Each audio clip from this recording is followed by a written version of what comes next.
নমস্কাৰ বন্ধুসকল, মই আপোনালোক সকলোকে মোৰ চেনেললৈ স্বাগত জনাইছোঁ। বন্ধুসকল, মোৰ নাম গোবিন্দ ৰাজখোৱা, মই এজন বাস্তু এক্সপাৰ্ট নিউমেৰলজিষ্ট। বন্ধুসকল, আপোনালোকৰ সুবিধাৰ্থে মই চেনেলটোত বাস্তুৰ সম্পৰ্কে, সংখ্যাতত্বৰ সম্পৰ্কে, জ্যোতিষৰ সম্পৰ্কে, তাৰ লগতে আপোনালোকৰ বিভিন্ন সমস্যাৰ সমাধানৰ উপায়সমূহৰ সম্পৰ্কে আলোচনা কৰি থাকোঁ। গতিকে যদিহে আপোনালোকৰ মোৰ চেনেলৰ ভিডিঅ'সমূহ চাই ভাল লাগে, অনুগ্ৰহ কৰি মোৰ চেনেলটো ছাবস্ক্ৰাইব কৰিব, ভিডিঅ'সমূহ লাইক কৰিব, কমেণ্ট কৰিব আৰু যিমান পাৰে শ্বেয়াৰ কৰিব। বন্ধুসকল, আজি মই আপোনালোকৰ লগত এটা বিশেষ বিষয়ক লৈ আলোচনা কৰিবলৈ আগবাঢ়িছোঁ। বন্ধুসকল, যদি আপোনালোকৰ ঘৰত প্ৰায় সাপ সোমায়, যদি আপুনি সপোনত প্ৰায় সৰ্প দেখে বা সাপ দেখে, তেন্তে কি উপায় কৰা উচিত, কি উপায়ৰ মাধ্যমেদি আপুনি আপোনাৰ ঘৰত সাপ প্ৰৱেশ কৰাটো বন্ধ কৰিব পাৰিব, সেই বিষয়ে আজি মই আপোনালোকক ক'বলৈ আগবাঢ়িছোঁ। বা যদি আপুনি বাৰে বাৰে সপোনত সাপ দেখা পায়, সাপে খেদা দেখা পায়, সাপে কামোৰা দেখা পায়, তেন্তে তাৰ উপায় আপোনালোকে কিদৰে কৰিব লাগে। বন্ধুসকল, যদি আপোনালোকৰ ঘৰত এইটো ঘটনা বাৰে বাৰে হয়, ধৰি লওক আপোনাৰ ঘৰত প্ৰায় সাপ সোমায়, সাধাৰণতে গৰমৰ দিনত সাপ ঘৰত সোমোৱাটো কোনো ডাঙৰ কথা নহয়, কিন্তু যদি আপোনাৰ ঘৰৰ মুখ্য দুৱাৰেদি কোনো বিষাক্ত সাপ শনিবাৰ বা মঙলবাৰে সন্ধিয়া প্ৰৱেশ কৰে, এইটো ঘটনা যদি দুবাৰ তিনিবাৰ পৰ্যন্ত হৈছে, তেন্তে কিন্তু সেইটো ঘৰখনৰ কাৰণে ভাল লক্ষণ নহয়। কিয়নো এই ধৰণৰ ঘটনা যদি আপোনাৰ ঘৰত দুবাৰ তিনিবাৰ সংঘটিত হৈছে, তেন্তে আপোনালোকৰ ঘৰৰ বিশেষকৈ ঘৰখনৰ মুখ্য ব্যক্তিজনৰ কাৰণে কিন্তু এইটো কোনো কাৰণতে ভাল কথা নহয়। ঘৰৰ মুখ্য ব্যক্তিজনৰ কোনো ডাঙৰ সমস্যা, দুৰ্ঘটনা, ধনহানি, মানহানি বা কোনো ডাঙৰ ৰোগ হোৱাৰ সম্ভাৱনা থাকে, যদিহে এনে ঘটনা আপোনাৰ ঘৰত দুবাৰ তিনিবাৰকৈ সংঘটিত হৈছে। গতিকে ইয়াৰ প্ৰতিকাৰ কৰাৰ আৱশ্যকতা আছে। বা যদি আপোনাৰ ঘৰত 2-3 দিনৰ মূৰে মূৰে সাপ প্ৰৱেশ কৰিয়ে থাকে, তেন্তে সেই সাপ প্ৰৱেশ কৰিব নোৱাৰাৰ কাৰণে আপোনালোকে এটা উপায় কৰিব পাৰে। বন্ধুসকল, তাৰ কাৰণে আপোনালোকে সোমবাৰৰ দিনা ৰাতিপুৱা ভালকৈ গা পা ধুই আপোনালোকে শিৱ মন্দিৰলৈ যাব আৰু শিৱ মন্দিৰত গৈ শিৱলিংগত কেঁচা গাখীৰ, বেলপাত আৰু বগা ফুল অৰ্পণ কৰিব।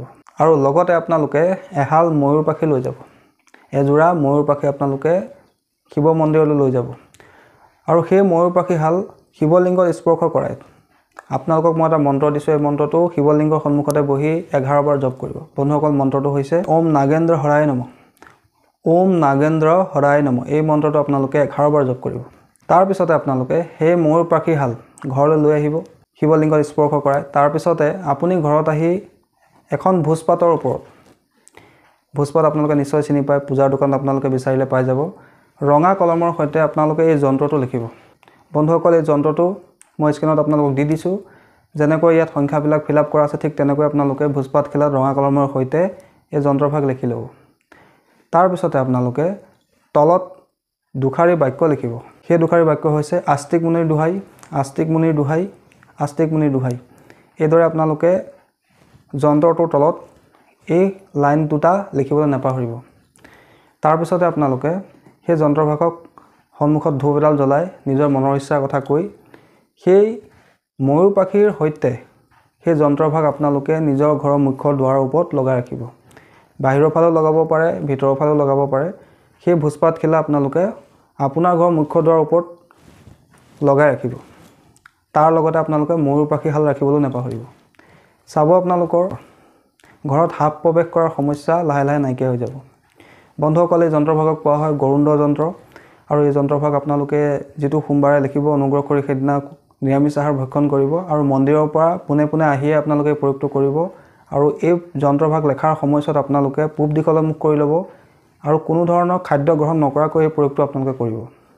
কেৱল যন্ত্ৰভাগ লেখাৰ পিছত আপোনালোকে যন্ত্ৰভাগত ধূপ দেখাবলৈ নাপাহৰিব। ধূপ দেখাই নিজৰ মনৰ ইচ্ছাৰ কথা কৈ সেই যন্ত্ৰভাগ ভোজপাতখিলাৰ সৈতে আপোনালোকে আপোনাৰ ঘৰৰ মুখ্য দুৱাৰৰ ওপৰত লগাই ৰাখিব। লগতে সেই শিৱলিংগত স্পৰ্শ কৰাই অনা সেই একযোৰা ময়ূৰ পাখিও আপোনালোকে আপোনাৰ ঘৰৰ মুখ্য দুৱাৰৰ ওপৰত লগাবলৈ নাপাহৰিব।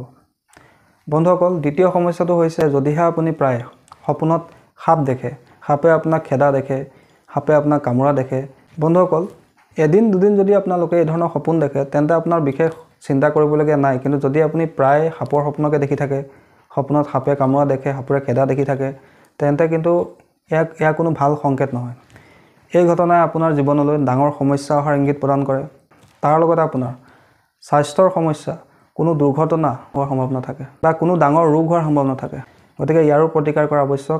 ইয়াৰ প্ৰতিকাৰৰ কাৰণে আপোনালোকে সোমবাৰ দিনা শিৱ মন্দিৰলৈ যাব। শিৱ মন্দিৰত কেঁচা গাখীৰ বেলপাত বগা ফুল ইত্যাদিবিলাক শিৱলিংগত অৰ্পণ কৰিব তাৰপিছতে লগত আপোনালোকে এডাল ময়ূৰ পাখি লৈ যাব আৰু সেই ময়ূৰ পাখিডাল শিৱলিংগত স্পৰ্শ কৰাই মই এটা মন্ত্ৰ আপোনালোকৰ স্ক্ৰীনত দিছোঁ এই মন্ত্ৰটো আপোনালোকে 21 বাৰ জপ কৰিব বন্ধুসকল মন্ত্ৰটো হৈছে ওম নাগেশ্বৰায় নমঃ ওম নাগেশ্বৰায় নমঃ এই মন্ত্ৰটো আপোনালোকে শিৱলিংগৰ সন্মুখতে বহি নিজৰ মনৰ ইচ্ছাৰ কথা কৈ 21 বাৰ জপ কৰিব তাৰপিছতে সেই ময়ূৰ পাখিডাল ঘৰলৈ আনি সৰুকৈ কাটি কেৱল ময়ূৰ পাখিৰ ওপৰৰ অংশটো কাটি লৈ আপোনালোকে নিজৰ গাঁৱৰ তলত ৰাখি থৈ দিব চাব আপোনালোকে সেইদিনাখনিৰ পৰা সাপৰ সপোন দেখাৰ সমস্যা নাইকিয়া হৈ যাব সম্পূৰ্ণ বিশ্বাস ৰাখি মহাদেৱৰ ওপৰত আস্থা ৰাখি প্ৰয়োগটো কৰিব ইয়াৰ পৰা নিশ্চয় আপোনালোকে সুফল লাভ কৰিব বন্ধুসকল তৃতীয় সমস্যাটো হৈছে যদি আপোনাৰ হাতে অজানিতে কিবা কাৰণে সৰ্পবধ হয় বন্ধুসকল সৰ্পবধ কৰাটো মহাপাপ যিহেতু আমাৰ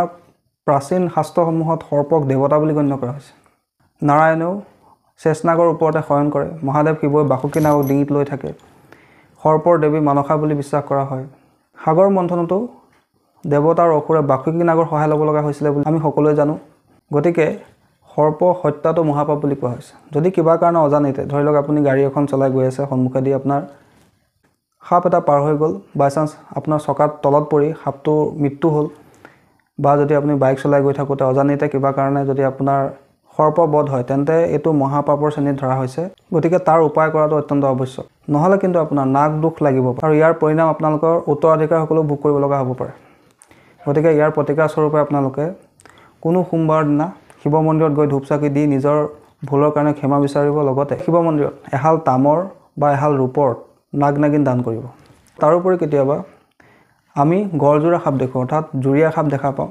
বন্ধুসকল এইটো যিজন ব্যক্তিয়ে প্ৰথমে দেখে তেওঁৰ কাৰণে কিন্তু ভাল নহয় সেইকাৰণে যিজন ব্যক্তিয়ে প্ৰথমে এই গড়জোৰা সাপ দেখে তেওঁ সেই গড়জোৰা সাপৰ ওপৰত গামোচা অৰ্পণ কৰিব লাগে তাৰোপৰি তেওঁ শিৱ মন্দিৰত গৈ সোমবাৰে শিৱলিংগত কেঁচা গাখীৰ অৰ্পণ কৰাৰ লগতে এহাল তামৰ নাগ নাগিন দান কৰিব লাগে বন্ধুসকল আশা কৰিছোঁ আজি আপোনালোকে যে যদি আপোনাৰ ঘৰত প্ৰায় সাপ প্ৰৱেশ কৰে বা আপুনি সপোনত যদি প্ৰায় সাপ দেখি থাকে তাৰ কাৰণে আপোনালোকে কি উপায় কৰিব লাগে সেই বিষয়ে আপোনালোকে গম পালে আশা কৰিছোঁ আপোনালোকৰ ভিডিঅ'টো চাই ভাল লাগিলে আশা কৰিছোঁ আপোনালোকৰ বিষয়টো ভাল লাগিলে যদি ভাল লাগিলে অনুগ্ৰহ কৰি ভিডিঅ'টো লাইক কৰি দিব কমেণ্ট কৰিব আৰু মোৰ চেনেলটো ছাবস্ক্ৰাইব কৰিব ধন্যবাদ